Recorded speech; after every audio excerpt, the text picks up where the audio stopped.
What is up, guys? Rick trying to adopt a baby Yoda. Kackis here. Thank you so much for stopping by, and today we're going to be discussing something that has been on my mind since I made a video a few days ago talking about the final assault event, if you can even call it that, for the Vex Offensive. Essentially, this was the final thing within the Season of the Undying calendar, and it was super disappointing. They really just changed the look of the boss, introduced really no new mechanics, no new notable loot, nothing of substance. And many people were pretty upset, but I covered it in a video, talked about some of the things they could have and should have done differently, so hopefully they can improve next season, etc. But I said, well, it's a disappointing end to an otherwise good season.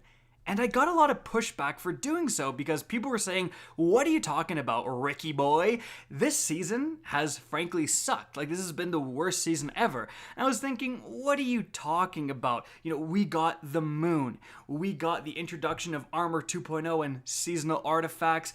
And we got a dungeon and we got a raid and so much new weapons. And they went, well, okay, that's a decent amount of content, but you're thinking of Shadowkeep. I'm talking specifically about Season of the Undying. And I had to kind of take a step back and go, wait a sec, you're 100% right about that. Myself and so many other people out there just bought Shadowkeep.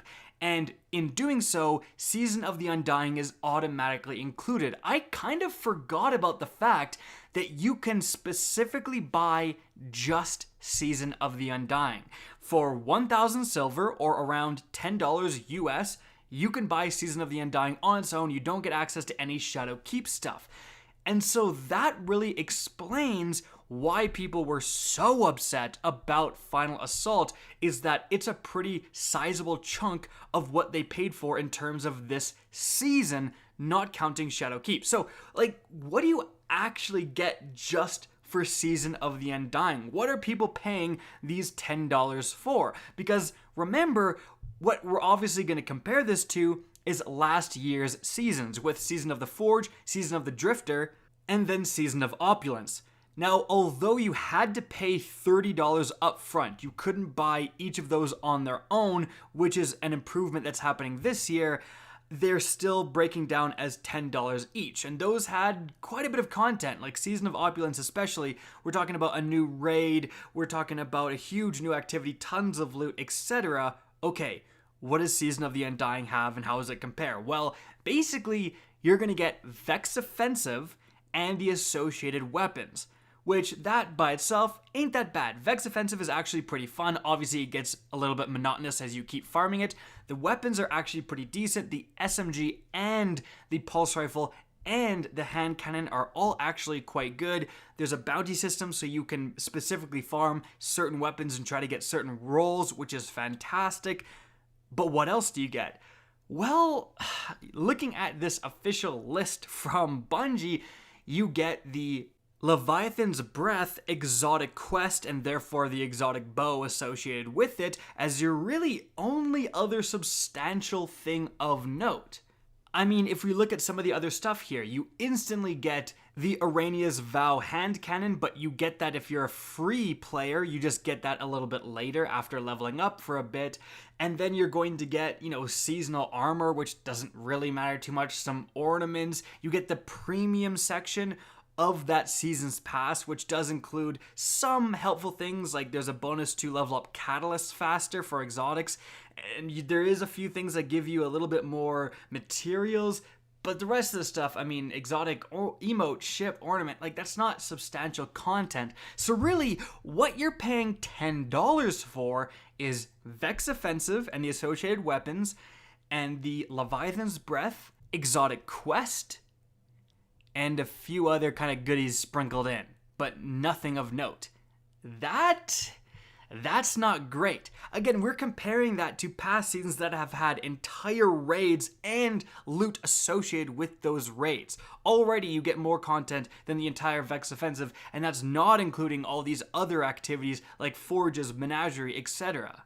Heck, if we compare it to the absolute worst season, which is Season of the Drifter, you still get Gambit Prime and Reckoning and a bunch of weapons, like 10 weapons, not 4, 10. And of course, there are some other universal changes like the seasonal artifact and armor 2.0, and although those are fantastic changes, you don't have to pay for them. Everyone gets it. And so with that, it's actually pretty understandable why people are saying that Season of the Undying has been a terrible season, why they're very unsatisfied with this season. There just isn't a lot of content to go around. And it kind of begs the question, why does the option to buy Season of the Undying exist at all? Because it could easily just have been bundled with Shadowkeep. I mean, if we look back at Forsaken was actually technically Season of the Outlaw. That's what it's called, but no one really cared about that. They just called it Forsaken, and everything was bundled with Forsaken. If you bought that DLC, you got everything. The same is true for Shadowkeep, but there was no option to just buy a subset of that content.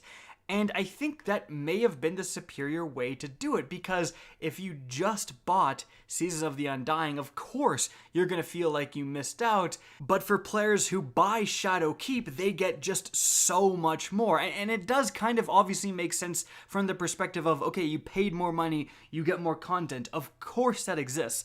But I would almost say, why let people buy Season of the Undying on its own if it has such little content? Just, one exotic quest, a few trinkets, and one activity. Throw that in to Shadowkeep and just say, hey, it's all Shadowkeep content. Do exactly what you did with Forsaken. And I think you would not only have more Shadowkeep sales, but you'd have a lot more satisfied people.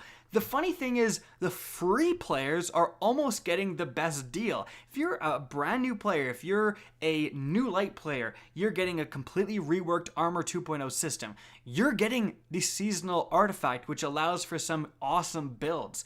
You're getting a brand new exotic with the Arena's Vow hand cannon. Like, you're actually getting stuff without having to pay a dime. And then we go up a tiny bit for paying $10, but for paying $30, you get like way more than 3 times more. You're getting so much more content. But I think the reason behind this arguably confusing ability to buy just the season, but it's also included in this overall expansion, but then there's also free players and all this stuff, is because Bungie wants to introduce the idea of these seasons and the seasons pass for upcoming seasons. Like, Season of the Undying and its model is going to be replicated for the next season and the next season and the next season. And we know there's 3 more seasons for sure. After that, who knows? Maybe there's a next big expansion, maybe Destiny 3 for all we know. But we know there's 3 seasons after Season of the Undying. But the thing is, all of those next 3 seasons are likely going to be so much more substantial than Season of the Undying, because there's no DLC included with them as well. Buying the season is equivalent to buying the DLC, so to speak. Like, it's just the season. I think one of the problems and one of the reasons why Season of the Undying is so shallow is that Bungie is also trying to convince people to buy Shadowkeep. Shadowkeep and Season of the Undying are competing with one another. They're taking away from one another, and who's gonna pay $30 for Shadowkeep if the $10 Season of the Undying is so great? Like, what if all the moon weapons in the dungeon were in Season of the Undying, for example? Okay, well then hold on a sec. Who's gonna buy Shadowkeep? And we'd be having this argument going the other direction. And so Bungie has kind of placed themselves in quite a predicament, again, just to introduce us to this idea.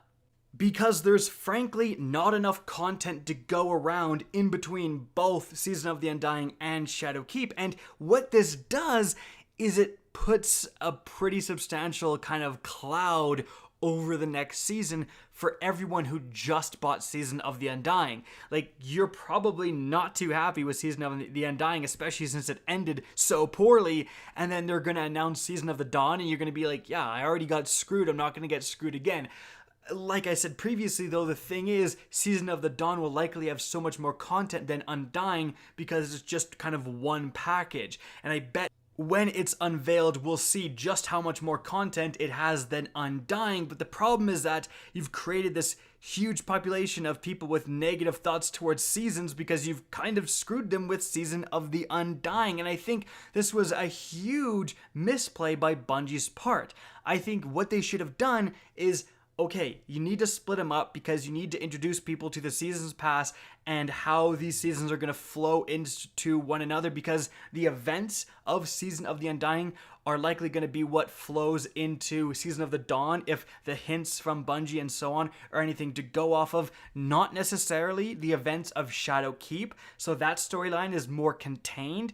So if you're going to separate these things, charge $5 for Season of the Undying, charge a discount, and then say the rest of the seasons, because there's so much more content and they're on their own, those are $10.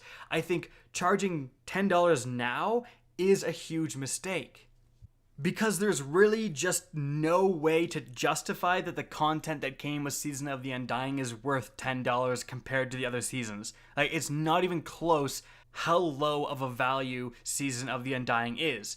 On the other hand, Shadowkeep looks great in terms of content and value. And honestly, the way Bungie should remedy this is to say, look, for those of you who just bought Season of the Undying, Season of the Dawn is $5. Like, if you bought Shadowkeep, it's still $10 because you definitely got your money's worth of Shadowkeep. But if you just bought Season of the Undying because we weren't able to deliver on the content, especially how crappy Final Assault was, next season for you, $5. That would go such a long way in letting people really keep enjoying the game. There's totally understandable that there's so many people scorned by this and are saying, yeah, I'm done with Destiny again. That's always happens. Like, we always have these highs and lows, and Bungie needs to kind of take a step back and stop trucking forward with their plans that they've devised years ago and be more fluid and say, hey, we didn't deliver, let's give a discount to those people who kind of we specifically didn't deliver to. Because guess what? If Bungie does a great job with Season of the Dawn, those people will absolutely come back for the season after that. But the point is, something needs to be done, and pretending like Season of the Undying was acceptable is not that thing. Guys, that's it for the video. I hope you enjoyed, found this interesting. If you did, please remember to help me out by simply rating and especially sharing this video. If you guys want to see more Destiny 2 content similar to this, don't be afraid to slap that subscribe button. If you want to get in touch with me and keep up to date with the latest channel activity, the best way is to follow me on Twitter at RickKackis. That's linked in the description down below. Again, I hope you enjoyed the video, and as always, have a good day.